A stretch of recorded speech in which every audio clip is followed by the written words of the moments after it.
So, as you probably can guess, I live by the tide tables. I am constantly checking to see when the next negative or low tide is going to hit. And we just had a very negative tide. So, we went out on a nighttime reef walk to see what creatures were caught up in the reef. There were so many crabs, so I eventually stopped filming them, but I love their bright red eyes. We saw lots of sea urchins, sea cucumbers, cone shells, and the most eventful sighting was this eel. Once he left his den, he was slithering through the water and at one point left the water and was above ground.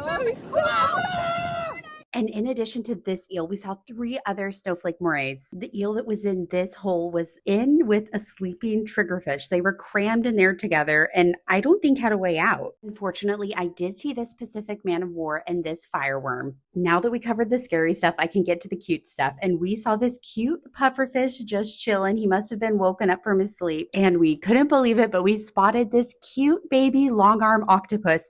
He was doing the passing cloud where he was showing his colors. Usually they do that to try and be intimidating or to communicate, but we just kind of stood by and watched him. He was so adorable. I even put my GoPro in the water to see him going in and out of his tiny den. Towards the end of our reef walk, we spotted these beautiful cowries, and these land crabs were having a crab party. So that wraps up our nighttime reef walk. Thanks so much for watching. I can't wait to show you what we find next.